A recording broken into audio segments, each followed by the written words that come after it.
자, 저번 주 설교를 기억하십니까? 누구에 대한 이야기인지 기억하시죠? 누구에 대한 이야기였습니까? 그쵸, 10명의 문둥병 환자의 이야기였습니다. 말씀드렸지만 전통적인 해석이라는 것이 꼭 성경에 원래의 말하고자 하는 것이 꼭 전통적인 해석과 맞는다라고 생각하지는 않습니다.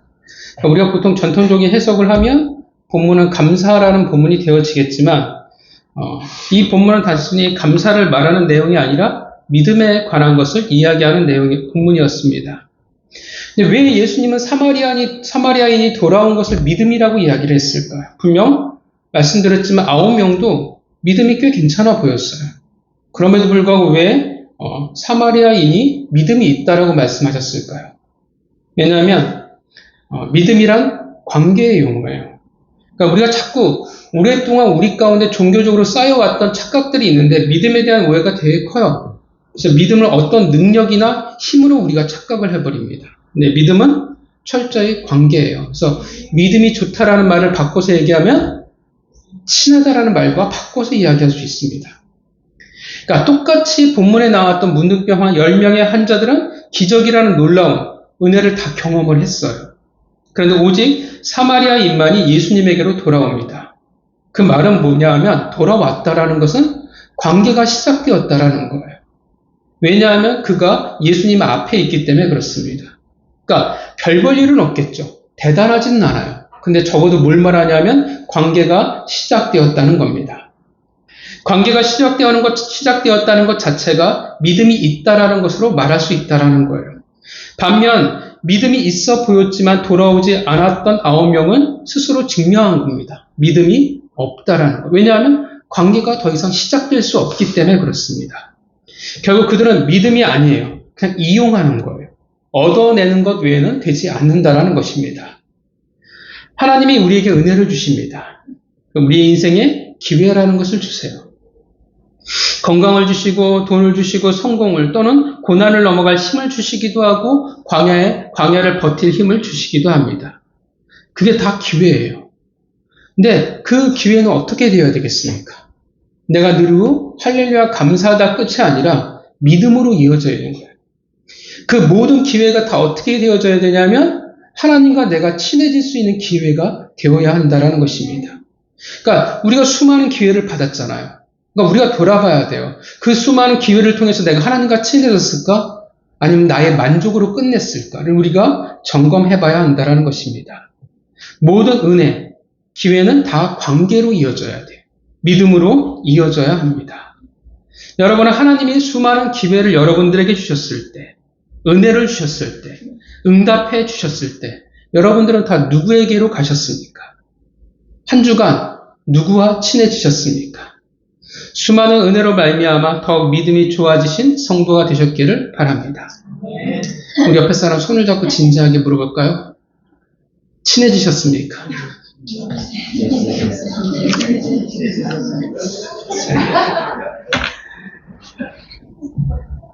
자, 오늘부터 이제 창세기를 다시 하려고 합니다. 저번에 창세기를 시작했을 때는 아브라함부터 시작을 했어요. 11장부터 50장까지를 했었죠.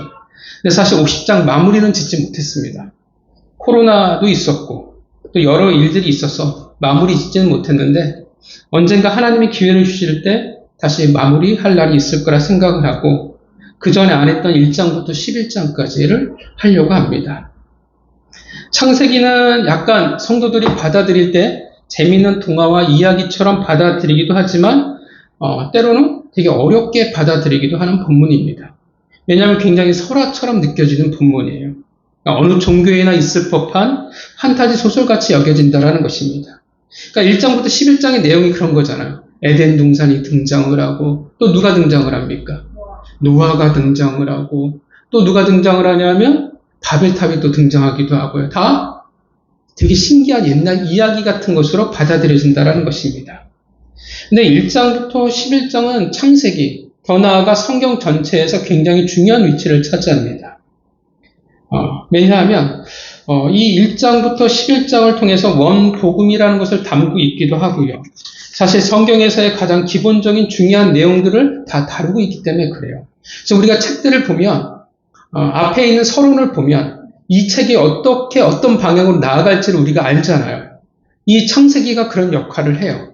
이 창세기 중에서도 1장부터 11장이 그런 역할을 한다라는 것입니다. 그래서 성경에서 우리가 중요하게 여기는 가치, 또 가장 핵심적인 구속사, 그리고 하나님의 열심을 담고 있는 책이 창세기입니다. 굉장히 중요하기도 하지만 또 그래서 굉장히 어렵기도 한 책이에요. 자, 그러면 여러분, 창세기는 누구를 위해서 쓰셨을까요? 물론 과거로부터 지금까지 그리고 앞으로의 하나님의 백성을 위한 성경이지만 처음 이 창세기가 기록되었을 때, 기록하셨을 때는 제1차 독자들, 청중들은 누구였을까요? 그렇죠. 이스라엘 민족인데 어느 시점이 이스라엘 민족이었을까요? 포로. 또 구전으로 내려오는 제일 열심히 이야기하는 분발하십시오. 분발하십시오. 어느 대상일까? 이스라엘의 백성들이죠. 근데 어느 시대에 속한 이스라엘 백성들일까요? 그쵸. 출애굽기에 속했던 백성들이에요. 그러니까 이제 막 애굽을 빠져나왔던 그들에게 하셨던 말씀이 오늘 창세기예요. 이해하시죠? 여러분, 창세기는 누구를 통해서 하나님이 쓰셨습니까? 그렇죠. 모세죠. 그래서 모세오경이 창세기, 출애굽기, 레위기, 민수기, 신명기입니다. 그러니까 창세기 태초에 관한 말씀이지만 사실 시간적으로 보면 이제 막 출애굽한 백성들을 향해서 쓰셨던 책이었습니다. 왜냐하면 이스라엘 백성들의 과연 신앙이 제대로 있었을까요? 아니거든요. 얘는 완전히 엉망이었습니다. 그들의 삶의 문화는 어디에 뿌리를 두고 있었습니까? 어디였냐면 애굽이에요. 그러면 그 말은 뭐냐면 신앙이라는 것, 종교라는 것도 다 어디에 그들이 뿌리를 두고 영향을 받고 살았냐면 다 애굽이에요. 다 섞여버린 거예요. 여러분 잘 아시지만 애굽은 다신론입니다. 다신론이라는 그 문화 가운데 그들이 살아갔어요. 그래서 그들은 사실 하나님을 잘 몰라요. 하나님이 어떠한 분이신지 잘 모르는 상태였습니다. 그들의 조상인 아브라함의 하나님, 이삭의 하나님, 야곱의 하나님이 사실 그들은 누구인지를 잘 몰라요. 그래서 이제 하나님이 어떻게 해요? 처음부터 이제 가르쳐 나가시는 겁니다. 하나님이 누구인지를, 너희가 이제 누구인지를 그 정체성을 말해주는 겁니다. 그게 창세기였고 그렇게 창세기가 시작되어지는 것입니다. 사실 1절이죠. 1절은 거의 우리가 외우는 수준입니다. 하나님을 누구라고 지금 이스라엘 백성들에게 가르치고 있냐면 태초에 하나님이 천지를 창조하시느니라. 이 말을 지금 당당히 이스라엘 백성들에게 지금 선포하고 있습니다. 선언하는 거예요. 너희 하나님은 지금 이러한 분이라는 것을 말씀하고 있습니다. 어떤 분이시냐면 이 세상 만물을 창조하신 유일하신 분이라는 겁니다. 왜냐하면 이스라엘은 이 사실을 몰라요. 말씀드렸지만 다신교의 영향력 가운데 살아갔습니다. 태양신 라도 아니고 생명의 오시리스도 아니고 하나님이 만드셨다라는 것을 지금 이스라엘 백성들에게 가르치고 있는 겁니다. 그것을 이렇게 저렇게 구구절절하게 말하지 않아요. 선언하고 있는 것입니다. 이스라엘만이 아니라 이는 모든 이들의 질문에 사실을 답을 하는 거예요. 사람들은 알고 싶고 또 묻습니다. 과연 신은 누구인가? 우리를 구원한 자는 누구인가라고 우리는 물으며 살아갑니다. 그것이 너무 궁금해서 이스라엘 백성들은 금송아지를 만들기도 했습니다. 그래서 그들에게 가르치는 겁니다. 너희 하나님은 창조주이시며 만물의 유일한 분이시라는 것을 가르칩니다. 되게 유혹이 되는데 이것을 잡을까 말까죠. 설득하지 않아요. 선언으로 시작을 해요. 왜 설득하지 않고 선언으로 시작을 하냐 하면 우리의 부모이시기 때문에 설득하지 않아요. 그러니까 어느 부모도 어떻게 해? 자식들에게 내가 너의 엄마야, 너의 아빠야 라고 해야지 내가 엄마와 아빠됨을 설득하지 않아요. 그죠? 유전자 검사를 가져와서 자 이래서 내가 이성적으로 내가 논리적으로 너의 아빠야, 엄마야 라고 말하지 않는다라는 거예요. 자식한테 어떻게 해요? 그냥 선언하는 거예요. 나는 너의 엄마야, 난 너의 아빠야. 자, 2절의 그 태초는 어떤 상태였냐면 혼돈하고 공허한 상태였습니다. 혼돈은 정돈되지 않은 무질서의 상태였고, 공허는 텅 비어있는 상태, 혹은 가치가 없는 상태, 생명이 하나도 없는 상태를 말합니다. 재밌는 것은 첫 번째, 두 번째, 네 번째 창조는 혼돈에 맞춰져 있고, 질서가 생기기 시작을 해요. 그리고 세 번째, 다섯 번째, 여섯 번째는 공허와 맞아떨어집니다. 자, 생명으로 하나님 어떻게 해요? 공허를 채워 넣어가기 시작을 하세요. 사실 중요한 건 아닙니다. 흑암이 깊은 위에 있다는데 이것은 어떤 상태인지 사실 우리는 정확히 알 수는 없어요. 그러니까 헤아릴 수 없는 깊은 심연 위에 어둠이 덮인 상태라는 것을 말하고 있는데 그것이 정확히 뭘 가르치는지 우리는 알 수는 없습니다. 그리고 그때 하나님이 어떻게 하세요? 하나님의 영이 수면 위에 운행하고 계십니다.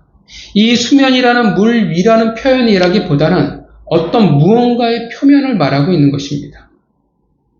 운행이란 새가 자신의 새끼 위에서 날개짓을 하는 것, 그러니까 부드러이 어떻게 새들이 활동하는 거 있잖아요. 그 위에 주위에 떠도는 것을 말하는데 이것은 단순한 동작을 말하기보다는 깊은 관심, 애정을 가지고 주위를 맴돈다라는 표현입니다. 그리고 나서 우리가 알고 있는 창조가 시작이 되어지죠. 교회 다니면서 참 많은 시험을 치르기도 했습니다. 그죠? 교회에서 무슨 시험을 칠 때 창조의 순서를 적어보세요 라고 했던 기억이 나는데 첫째 날은 빛과 어둠을, 둘째 날에는 궁창을, 셋째 날에는 바다와 땅 그리고 식물들을, 넷째 날에는 해와 달을 통해서 낮과 밤 그리고 계절을 만드십니다. 다섯째 날에는 생물들을 만드시는데 물에서 사는 생물들과 그리고 새들을 번성케 하시고 여섯 번째 가축들과 사람을 창조하십니다. 그리고 이 모든 창조를 하시는 후에 반복하시는 말씀이 있죠. 뭐요? 보시기에 좋았더라. 자, 본문은 뭘 말하고 있을까요? 본문은 하나님은 태초에 천지를 창조하셨다라고 말합니다. 그러니까 어떤 상태에서 하나님이 천지를 창조하셨냐면 아무것도 없었던 혼돈과 공허와 어둠 속에서 하나님이 뭘 만드시냐면 세상을 창조하셨는데 그냥 세상이 아니라 보시기에 좋은 세상을 창조하셨다는 겁니다. 만약 반대로 창조의 순서를 뒤바꿔 본다면, 지워나간다면 어떻게 되겠습니까? 창조의 그 테이블을 뒤돌아본다면 결국 무엇이 남게 되냐면 창조 뒤에는 결국 혼돈과 공허와 어둠이 남게 됩니다. 그리고 성경은 그것이 바로 시작점이었다라고 말을 하고 있습니다. 천지 창조는 우리가 누리는 모든 근원에 대해서 말하고 있습니다.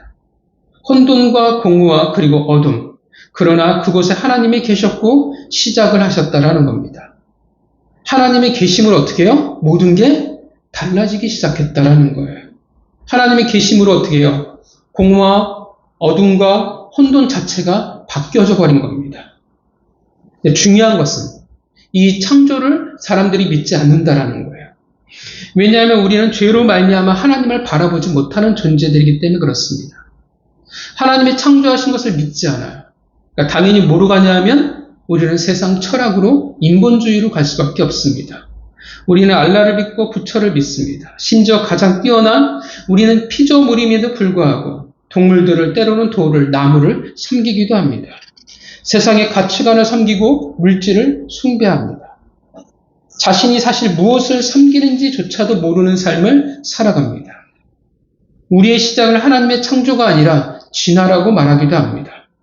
부족한 지식이 우리의 우상이 되어져 버립니다. 하나님의 도우심으로 그 은혜로 살아가고 있음에도 불구하고 우리는 알지 못하는 상태가 되어졌다는 것입니다. 성경에 가장 처음 나오는 1절을 우리는 모르는 상태라는 거예요. 태초에 하나님이 천지를 창조하셨다는 것을 이해하지 못하는 상태가 되었다는 겁니다. 정말 단순하잖아요. 정말 짧잖아요. 근데 그 한 구절을 믿지 못해요. 그 결과가 무엇입니까? 아름다운 세상을 창조하셨는데 그런데 믿지를 못해요. 그 세상에 질서와 생명을 부여하신 하나님을 받아들이지 못해요. 태초에 창조하신 그 하나님을 의지하지 못해요. 여러분, 그러니까 뭐가 남겠습니까? 뭐만이 남겠어요? 태초에 천지를 창조하신 하나님을 믿지 못하니까 뭐만 남아요? 결국 창조 전 원래의 상태였던 혼돈과 공허와 그리고 어둠만이 남게 되는 겁니다.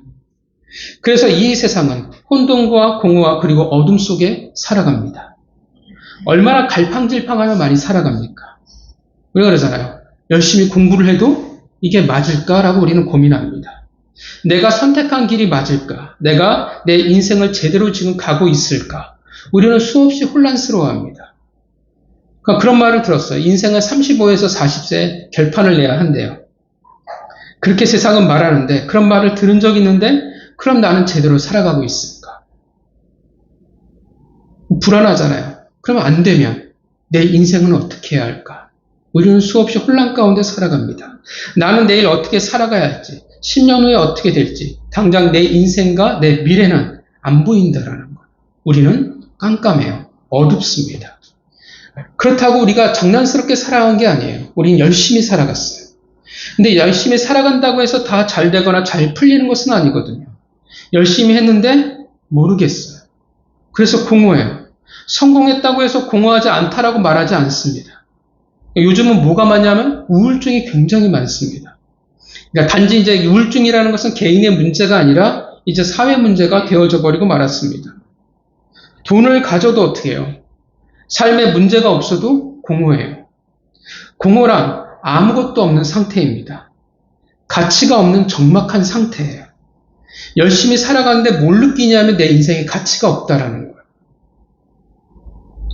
잘 산다고 해서 공허하지 않은 것이 아닙니다.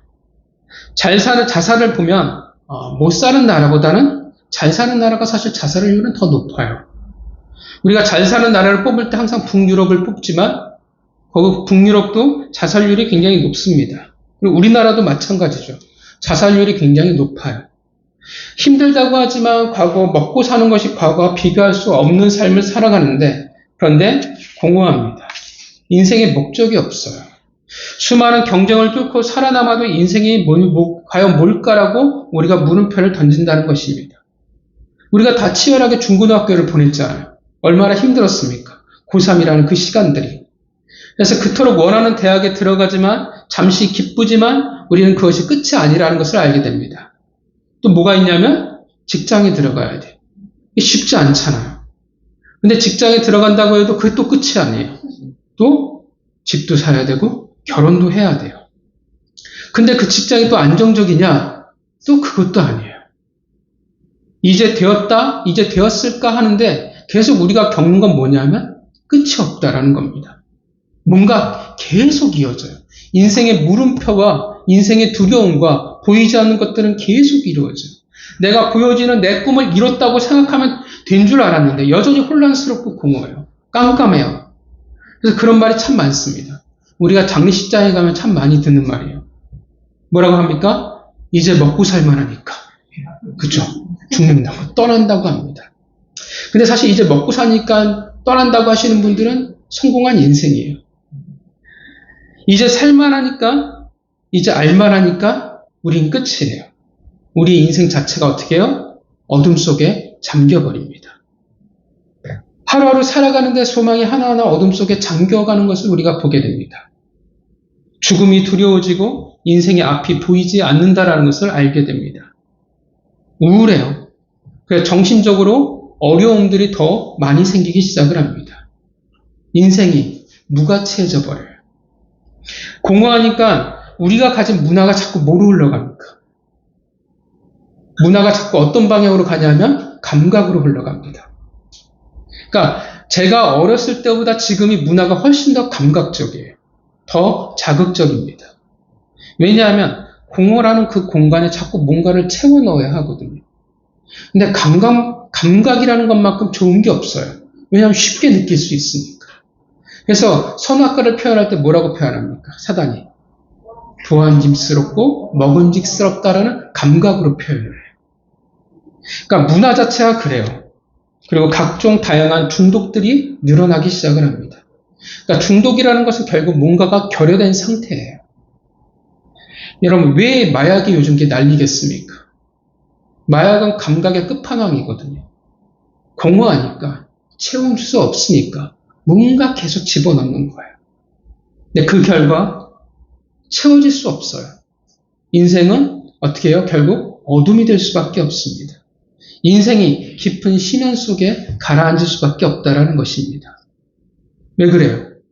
왜 그렇습니까? 태초에 하나님이 천지를 창조하셨다라는 그 질서에서 떠났기 때문에 그렇습니다. 그들에게 어떻게 해요? 창조주 하나님이 존재하지 않기 때문에 그래요. 일절이 없어요. 그랬더니 원래 창조 이전의 상태로 돌아갈 수밖에 없다라는 것입니다. 하나님이 창조하시기 전의 상태, 혼돈과 공허와 그리고 어둠으로 인생이 향할 수밖에 없는 겁니다. 아무것도 없어요. 솔로몬의 고백처럼 헛되고 헛되니 헛되고 헛되도가 될 수밖에 없다라는 것입니다. 창세기는 본문은 무엇을 우리에게 말하고 있습니까? 근원을 우리가 떠나버리면, 그 창조의 시작과 그 질서에서 우리가 떠나버리면 우리는 어떻게 살아가요? 혼돈과 공허와 그리고 어둠 속에 살아갈 수밖에 없다는 것입니다. 하나님을 떠나면 이럴 수밖에 없다라는 거예요.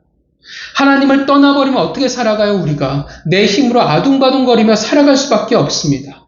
내 마음대로 살아가요. 내가 주인이 되어져 버리면 우리가 향하는 결국 어떻게 해요?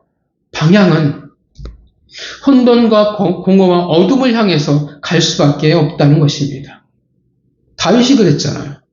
다윗이 하나님을 잊었어요. 그때 다윗이 구하고 있는 게 뭡니까? 제사장에게 찾아가서 칼과 떡을 구하기 시작을 합니다. 칼과 떡은 하나님 없이 이 세상을 살아가는 법의 힘이었습니다. 그리고 다윗이 어디를 향해요? 결국 블레셋이었어요. 하나님의 땅을 떠나버립니다. 그리고 어떤 일을 겪었는지는 우리가 다 잘 기억하고 계실 줄 압니다. 물론 하나님과 함께 한다고 해서 우리에게 공허가 없고 혼돈이 없고 어둠이 없습니까? 있죠. 겪을 수 있어요. 근데 어때요? 다르다라는 거예요. 하나님을 떠난 이는 그것이 전부이고 그게 인생의 결론일 수밖에 없어요. 그런데 하나님을 믿는 자는 그게 결론이 아니라 과정이 되어진다는 것입니다. 왜냐하면 내가 모르고 못 느끼는 것이지 하나님은 계속 나와 함께하고 계시기 때문에 그렇습니다. 그렇다면 성도 여러분, 우리가 혼돈과 공허 그리고 어둠을 이겨낼 수 있는 방법은 무엇일까요? 어떻게 해야 할까요? 2절 우리 같이 읽어볼까요? 2절을 읽어보겠습니다. 시작. 땅이 혼돈하고 공허하며 흑암이 깊음 위에 있고 하나님의 영은 수면 위에 운행하시니라. 뭐라고 얘기해요? 혼돈과 공허하고 흑암이 있는데 어떻게 해요? 하나님의 영은 수면 위에 운행하시니라. 바로 우리의 삶을 주관하시고 운행하시는 그 하나님을 우리가 만나야 돼요. 그 안에 있어야 한다라는 것입니다. 그 말은 뭡니까? 운행이라는 말을 기억하시죠? 새끼 위에서 날개짓을 하는 거예요. 깊은 관심과 애정을 가지고 주위를 맴돌고 계시다라는 것입니다. 하나님께서는 당신의 창조물인 우리를 깊은 관심과 애정으로 돌보신다라는 겁니다. 믿으십니까? 그것을 우리가 알아야 돼요. 그것을 우리가 믿어야 한다라는 것입니다. 믿으십니까? 그 말씀이 임해야, 빛으로 임해야 그 빛이 우리의 삶을 비추게 되는 것입니다. 하나님을 봐야 되는 거예요. 그 혼돈과 공허와 어둠 속에서 운행하시는 그 하나님을 우리의 눈을 들어 바라봐야 한다는 것입니다. 믿음은 항상 뭐와 연결되어지냐면 보는 것과 연결이 되어져요. 믿음의 눈을 들어 어떻게 해요? 흑암과 어둠과 혼돈 위에서 운행하고 계시는 하나님을 우리는 봐야 한다는 것입니다. 그가 무엇을 하고 계십니까? 성경에 무엇을 반복하고 있어요? 1장에서 제일 많이 반복하는 게 보시기에 좋았더라. 보시기에 선한 것들로 지금 만들어가고 계신다라는 거예요. 어둠이었는데, 혼돈이었는데, 공허였는데 그것을 어떻게 해요? 좋은 것으로 바꿔나가고 계세요. 비록 내 인생은 모르겠어요. 뭐가 뭔지 확신이 없어요. 이 길인지 저 길인지 내가 하나님을 믿어도 이게 내가 잘 해왔는지도 모르겠어요. 뭘 했나 싶을 때가 있어요.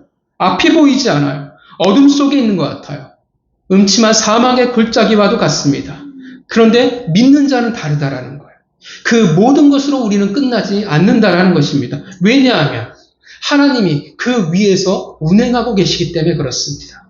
내 인생 위에서 깊은 관심과 애정을 가지고 나를 바라보고 계시기 때문에 그렇습니다.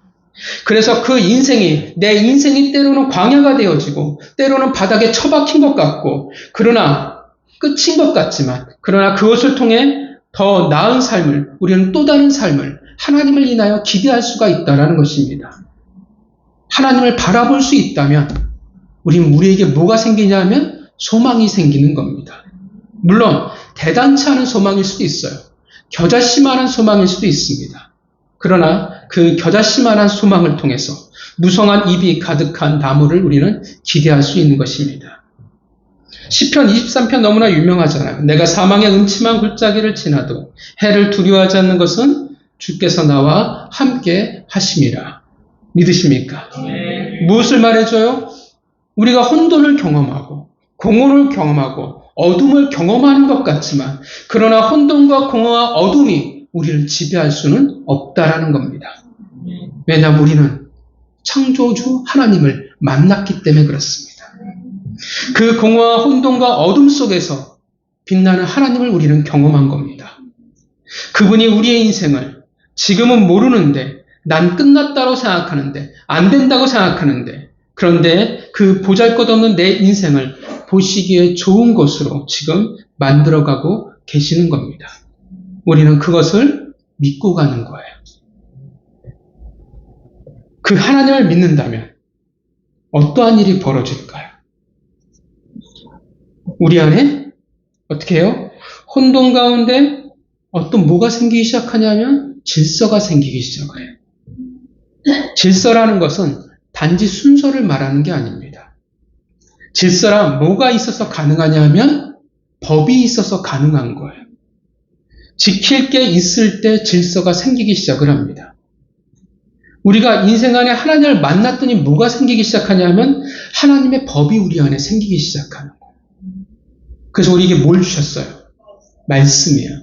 그래서 출애굽한 백성들에게 뭘 가르쳐요? 가장 먼저 십계명 법을 가르치기 시작하는 거예요.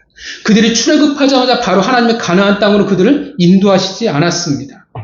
말씀 속에 하나님의 법을 알아가게 하신 거예요. 그래서 우리에게 없던 질서가 생기기 시작하는 겁니다. 그랬더니 하나님을 믿으니까 우리에게 뭐가 달라지기 시작하냐면 그 질서가 뭐로 드러나냐면 우선순위가 달라지기 시작하는 거예요. 돈을 써도 어떻게 돼요? 순위가 생기기 시작을 해요. 그러니까 내 신앙을 점검할 때 내 우선순위를 보면 쉽게 점검을 가능해요. 나는 돈을 어떻게 우선순위를 어떻게 쓰고 있을까? 내 시간을 나는 인생을 내가 우선순위를 뭘 맞춰서 내가 쓰고 있을까를 보면 내 신앙이 어디쯤 와 있는지를 우리는 쉽게 구분할 수 있습니다. 저는 제 신앙을 잘 모르겠습니다. 그럼 보세요. 우선순위를. 보시면 내가 딱 요만큼이구나를 알 수가 있어요. 시간도 마찬가지예요. 하나님을 만나면 어떻게 해요? 우선순위라는 게 생기기 시작을 해요. 그전에는 내가 중요했어요. 내 가정이 중요했고 그것으로 우선순위를 정했는데 이젠 달라진 거예요. 내가 아니라 하나님이 세우신 질서, 그 법으로 우선순위가 맞춰지게 됩니다. 대표적인 게 그래서 11조예요. 대표적인 게 주일 성수예요. 물질과 시간의 우선순위가 달라졌다는 명확한 증거가 되어집니다. 그래서 하나님이 세우신 공동체인 가정과 교회는 반드시 하나님의 질서 아래 있어야 됩니다. 질서, 그 하나님의 법 아래 공동체가 속해 있어야 하는 거예요. 그 말은 세상에서 말하는 기준보다 어떻게 해요? 하나님이 기준이 되어져야 합니다. 세상의 가치관, 세상의 타당함, 세상의 기준으로 하나님이 세우신 공동체의 질서를 세우면 안 된다는 거예요. 그게 인본주의예요. 자꾸 인본주의는 우리에게 되게 합당하게 들려요. 자꾸 인본주의를 끌어오는데 우리는 인본주의를 따라가는 곳이 아니에요. 우리는 신본주의예요. 하나님을 따라가는 곳입니다. 내 경험이 여러분, 교회 안에서, 여러분의 가정 안에서 하나님의 백성으로 우선이 될 수가 없어요. 뭐가 우선이 되어져야 돼요? 하나님의 법, 말씀이 우선이 되어져야 됩니다. 이것이 무너지면 안 돼요. 그 질서와 법에 순종해야 돼요. 그래서 하나님이 세우신 공동체에 공통점이 있어요. 하나님이 권위를 세우셨다라는 거예요. 질서를 세우셨어요. 근데 질서라는 게 그냥 세워지지는 않거든요. 그래서 권위를 두세요. 가정에는 부모를 두시는 거예요. 교회에는 목사를 두시는 거예요. 그래서 그 권위와 질서를 세워나가게 하신 겁니다. 여러분, 부모가 자식의 기준에 맞춰서 살아가는 게 맞을까요? 어떻게 생각하십니까? 아니죠. 자식이 부모의 기준에 맞춰야 돼요. 그래서 훈계하고 가르치는 겁니다. 자식에게 맞춰서 하면 훈계하고 가르칠 필요가 없죠. 마찬가지예요. 목사가 성도의 기준에 맞추는 게 아니에요. 누가 맞춰야 돼요? 성도가 목사의 기준에 맞춰야 돼요. 그게 질서이기 때문에 그래요. 기억하십니까? 제가 새신자 그 공부 가르칠 때 여러분들이 지금까지 신앙생활을 해온 그 색깔, 내 스타일, 내 경험대로 하면 안 된다라고 제가 가르쳤습니다. 왜냐하면 그렇게 되면 교회가 연합이 안 돼요. 다 갈라져요. 싸움이 되어져요. 기준은 목회자의 색깔이에요. 하나님이 그 교회에서 만들어 놓으신 색깔에 여러분들이 맞춰야 돼요. 그게 질서입니다. 믿으십니까? 성도 여러분, 그래서 바라기는 여러분들이 우선순위를 정해보셨으면 좋겠습니다. 내가 올바로 가나? 내가 어둠 속에 있는가? 내가 공허한가? 혼돈인가? 내가 신앙이고 뭐고 잘 모르겠다면 더더욱 그래봤으면 좋겠어요. 말씀이라는 그 질서대로 여러분들이 우선순위를 한번 세워보셨으면 좋겠습니다. 그러니까 자꾸 질서를 부여해 보세요. 우리는 자꾸 혼돈으로 가요. 이게 본능이에요. 우리는 자꾸 공허로 가요. 어둠으로 가요. 이게 우리의 속성이에요. 그래서 자꾸 질서를 우리가 부여하지 않으면, 노력하지 않으면 우리는 그 질서에서 떠납니다. 익숙한 대로, 세상이 말하는 대로, 살아온 습관대로 정하지 말고 한번 하나님이 원하시는 대로 우선순위를 만들어 봤으면 좋겠어요. 물론 하나님의 말씀에 완벽하게 우리가 질서를 맞출 수 있는 수준은 아니라고 생각을 합니다. 근데 각자의 수준에 맞춰서 내가 내 인생을, 내 물질을, 시간을 맞춰봤으면 좋겠습니다. 여러분의 삶에 질서를 부여해 보시기를 바랍니다. 창조주 하나님의 또한 창조주 하나님 안에 거하면 뭐가 생기기 시작하면 생명이 생기기 시작합니다. 또 다른 삶을 살아가요. 공허했는데 이제는 그 공허 안에 뭘 채워넣기 시작하냐면 생명이 들어가는 거예요. 우리는 그래서 두 번째 삶을 살아가는 존재들입니다. 먼저는 죄인으로 사망 속에 살아가야 했다면 이제는 의인으로 생명 속에 살아갈 수 있는 기회를 우리 모두가 얻었습니다. 당연히 우리는 다른 삶의 방식을 살아가게 되는 겁니다. 세상의 방식이 우리의 두 번째 인생, 새로운 피조물로서의 삶의 방식이 될 수 없다라는 겁니다. 우리는 생명의 근원대로 가야 합니다. 그래 당연히 어떻게 되어져요? 어둠이 우리를 지배할 수 없어요. 우리는 어둠의 자녀가 될 수가 없어요. 우리는 빛의 자녀가 될 수밖에 없다라는 것입니다. 우리는 하나님의 보시기에 좋았더라. 그 선한 인생을 살아갈 수밖에 없습니다. 우리는 의인이 될 수밖에 없는 거예요. 내가 뭘 대단해서가 아니라 내 위에 운행하시는 그런 나를 바라보시는 하나님을 우리가 만났기 때문에 그렇습니다. 우리가 그 창조의 질서 가운데 있었기 때문에 있기에 가능한 겁니다. 성도 여러분, 창세기 1장은 우리에게 무엇을 말해주고 있습니까? 과거의 신비한 이야기를 우리에게 말해주는 것이 아니라 그 창조의 질서를 통해서 우리가 하나님을 만나기 전에는 혼돈과 공허와 어둠 속에 살아갔다라는 것을. 근데 이제는 달라졌다라는 거예요.